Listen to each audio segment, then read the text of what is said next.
Hello diploma वालों, आप बात करेंगे फार्मास्यूटिकल इमल्शंस क्या होता है लिक्विड डोजेस फॉर्म में। इमल्शंस की क्या एप्लीकेशंस होती है, अपन जो डिप्लोमा वाले पढ़ रहे हैं उनकी, और इमल्शन की इजी डेफिनेशंस क्या होती है, इसके वजह से एडवांटेज डिसएडवांटेज क्या होते हैं, और हम लोग इसको क्यों मतलब फार्मास्यूटिकल फॉर्मुलेशंस में कंसीडर किया। टॉपिक बहुत ही इंपॉर्टेंट है, आप इसको कहीं से भी मिस नहीं कर सकते हो।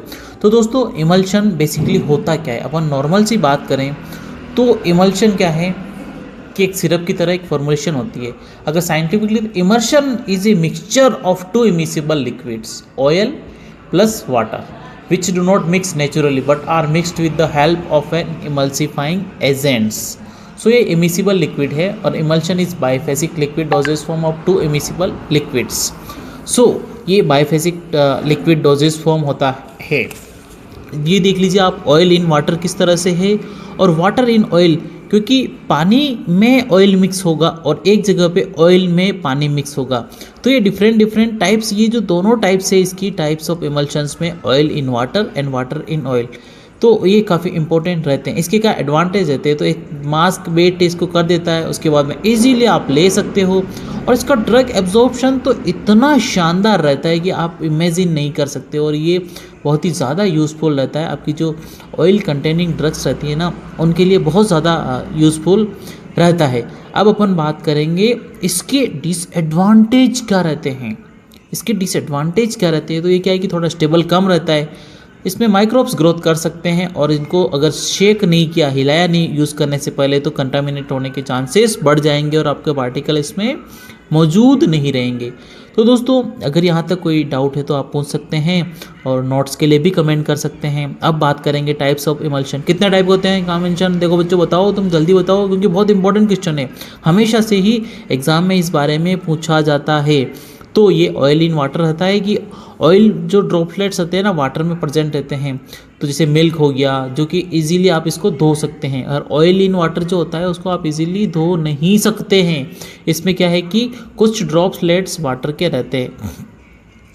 रहते हैं। तो दो टाइप्स में, oil in water and water in oil, दोनों टाइप्स इसके रहते हैं। तो इन ड्रॉपलेट्स को आप धो नहीं सकते हो भाई साहब, बहुत एक बार डाल दिया ना तो बहुत ही ज़्यादा आपके बॉडी के पार्ट को वो ख़राब करना शुरू कर सकता है। तो बेसिकली आपको उस पार्ट को मतलब वाटर इन ऑयल उसमें कंसिडर किया जाता है। ये देख लीजिए आपके ऑयल ड्रॉपलेट्स इसमें, ऑयल इन वाटर में, और वाटर इन ऑयल में देख लीजिए वाटर के ड्रॉपलेट्स किस तरह से डिवाइडेड किए हुए हैं, अलग अलग तरह से आपको शो हो रहे हैं, जिनको आप इमेजिन कर सकते हैं। उसके बाद में आप इसको बना कैसे सकते हैं, कौन कौन से आप मेथड्स काम में लेते हैं। तो फर्स्ट मेथड रहता है ड्रे गम मेथड। ड्रे गम मेथड में क्या होता है कि इसका 4:1 रेशियो काम में लिया जाता है, जिसमें ये बहुत इंपॉर्टेंट रहता है। ऑयल चार पार्ट रहेगा, वाटर 2 पार्ट रहेगा, और गम 1 पार्ट रहता है। फर्स्ट ऑयल मिक्स करेंगे, फिर गम, और उसके बाद में जो भी आपकी क्वांटिटी सफिशिएंट वाटर रहेगा वो वाटर इसमें मिक्स किया जाता है। तो ड्रे गम मेथड्स का ट्राइचुरेट किया जाता है, फिर उसके बाद में इन सबको मिक्स करके, और फिर लास्ट में इसमें वाटर ऐड किया जाता है। नेक्स्ट मेथड की बात करेंगे वेट गम। वेट गम में क्या है, गम प्लस वाटर और उसके बाद ऑयल ऐड किया जाता है। तो इनको मोटर पेस्टल में मिक्स करके ट्राइचुरेट किया जाता है, उसके बाद में आपका कंटेंट मिला करके, और इस फॉर्मुलेशन को बहुत ही इजीली बना लिया जाता है। यहाँ तक कोई डाउट हो तो आप कमेंट करके पूछ सकते हैं मुझे अभी, right now, yes you have the time for this. उसके बाद में जो अगले मेथड की अपन बात करेंगे, वो मेथड कौन सा है बताओ आप मुझे, बॉटल मेथड। अगला मेथड कौन सा है, बॉटल मेथड। बॉटल मेथड में क्या है कि वोलेटाइल ऑयल या जो यूकेलिप्टस ऑयल्स रहते हैं ना, उनको बहुत ज़्यादा काम में लिया जाता है आपकी फार्मास्यूटिकल फॉर्मुलेशंस के लिए। आप जो फॉर्मुलेशंस आप जो बना रहे हैं ना, उसके उसको स्टेबिलिटी प्रोवाइड करने के लिए। अब जो बात करेंगे आपके इसके आइडेंटिफिकेशन टेस्ट क्या, आपने जो इमल्शन बनाया है सही है कि नहीं। तो अगर आप डाइल्यूशन टेस्ट करेंगे तो ऑयल इन वाटर क्या होगा कि मिक्स हो जाएगा, मिक्स विथ वाटर हो जाएगा, और वाटर इन ऑयल होगा तो वो कभी मिक्स ही नहीं होगा। बेसिकली यही इसमें टेस्ट परफॉर्म किया जाता है, डाइल्यूशन टेस्ट। अगला जो टेस्ट आता है आपका है ना, इलेक्ट्रिसिटी प्रोवाइड कर देते हैं, उसमें आपके इमल्शन में क्या करेंगे, ये बिजली प्रोवाइड करेंगे। सॉरी, आप डाई टेस्ट पहले आ गया। तो डाइट्स में क्या होता है कि डाई ऐड करते हैं, और डाई में जो कलर्स ऑब्जर्व कर जाता है तो वाटर वाटर इन ऑयल वाला हो जाता है और बाकी नहीं पास होता है तो O/W उसको कंसिडर कर सकते हैं। तो इस तरह से आपके डाई टेस्ट भी परफॉर्म कर सकते हैं आप इसमें। अब जो अगला टेस्ट आएगा बहुत ही शानदार टेस्ट है, आप उसको कर सकते हैं कंडक्टिविटी टेस्ट। कंडक्टिविटी में क्या होता है, तो देखो O/W है तो उसमें क्या होगा, आपकी इलेक्ट्रिसिटी पास हो जाएगी, और W है O है तो उसमें पास नहीं होगी, क्योंकि ये वाटर रहेगा ना उसमें, तो ऑयल इन वाटर में आपका वाटर प्रेजेंट रहेगा तो उसमें इजीली कंडक्टिविटी चली जाएगी। लेकिन ऑयल क्या है कि अच्छा प्रवाह नहीं होता है, तो उसमें आपकी ये बिजली उसमें से होकर के नहीं गुजरेगी। तो ये कुछ टेस्ट रहते हैं जिससे आप इजीली आइडेंटिफाई कर सकते हो कि आपने जो फॉर्मुलेशंस बनाई हैं वो ओरिजिनल है कि नहीं है, उसमें किसी तरह की कोई दिक्कत तो नहीं आ रही है। अब बात करेंगे उसके इवैल्यूएशंस पैरामीटर्स क्या होते हैं। आप कैसे चेक करोगे कि आपने जो फॉर्मुलेशंस बनाई हैं वो सही है कि नहीं, तो आप उसमें ग्लोबल साइज़ कंसीडर करोगे, विस्कोसिटी चेक करोगे, उसके बाद में स्टेबिलिटी चेक करोगे और फेज सेपरेशन चेक करोगे। अगर ये सारे पैरामीटर्स आपको ओके लगते हैं तो यू कैन कंसीडर कि फॉर्मुलेशन आपकी बिल्कुल सही बनाई हुई है। तो अब आप उसको ग्लोबल साइज़ कैसे चेक करोगे, how is it check, like global size आप कैसे चेक करोगे।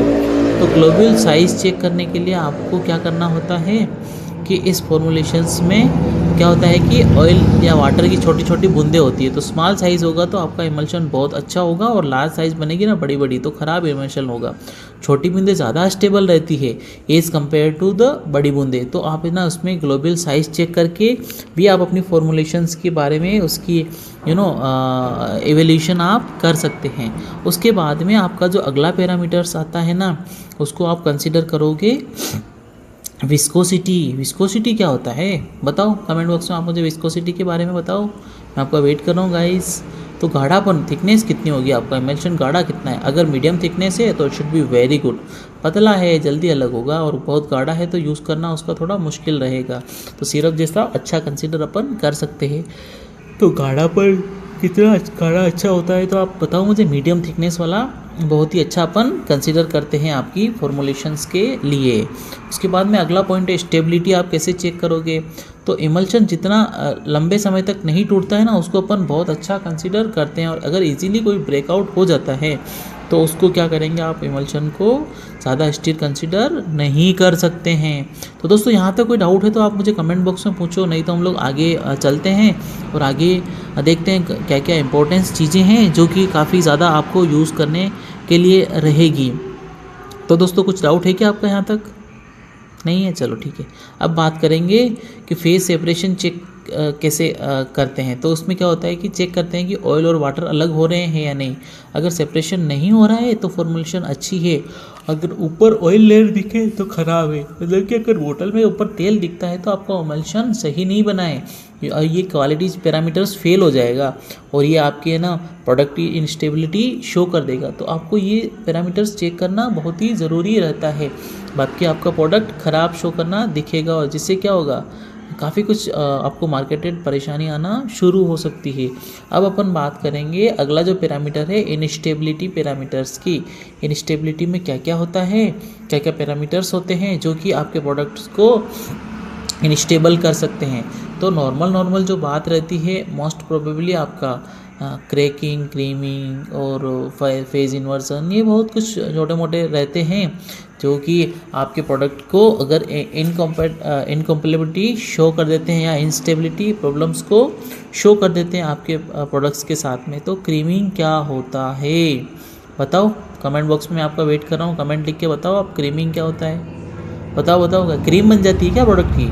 यस करेक्ट, हाँ सही बोला आपने भाई, सही बोला बिल्कुल। प्रोडक्ट का क्या होगा कि अगर आपके बोतल के ऊपर आप देखते हैं क्रीम लेयर दिखने लगी ना, तो हिलाने से फिर सही हो जाता है, तो ऊपर मलाई आ जाती है ना, तो क्रीमिंग बोलते हैं उसको। तो वो प्रोडक्ट को अगर वो क्रीम हटती नहीं है ना, तो क्या होता है, आपका प्रोडक्ट डिग्रेड हो गया है। लेकिन अगर शेक हिलाने पर अगर हट जाती है ना, तो क्या होता है, वो प्रोडक्ट सही से हो जाता है, यानी कि उसके ऊपर मलाई आ जाती है तो सही रहता है और हिलाने पर टूट जानी चाहिए।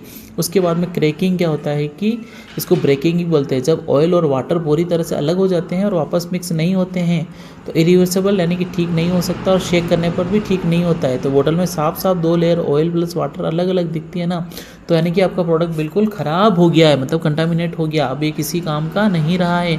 आगे फार्मास्यूटिकल फॉर्मुलेशन में आप इसको काम में नहीं ले सकते हो, तो इसको आप बोलोगे क्रैकिंग। उसके बाद में अगला जो है आपका फेज इन्वर्जन, जब इमल्शन का टाइप बदल जाता है, O/W हो जाता है, W/O/W ऑयल पानी में था और जब पानी ऑयल में हो गया तो इसको फेज इन्वर्जन कहा जाता है। दोस्तों यहाँ तक कोई डाउट है तो आप मुझे कमेंट बॉक्स में कमेंट पूछिए, और वीडियो अच्छा लगा तो प्लीज़ है ना चैनल को लाइक करिए, दोस्तों के साथ शेयर करिए और सब्सक्राइब करना बिल्कुल मत भूलिएगा, क्योंकि इमल्शन का काम ही क्या होता है, शेक शक शक शक शक शक शेक वेल बिफोर यूज़। कुछ भी डाउट हो तो आप डेफिनेटली पूछ लेना, क्योंकि एग्ज़ाम में बहुत ज़्यादा क्वेश्चंस आते हैं इसके, तो और कुछ डाउट हो तो पूछो आप मेरे से, मैं आपके लिए ही डेडिकेटेड वीडियोस बनाता हूँ।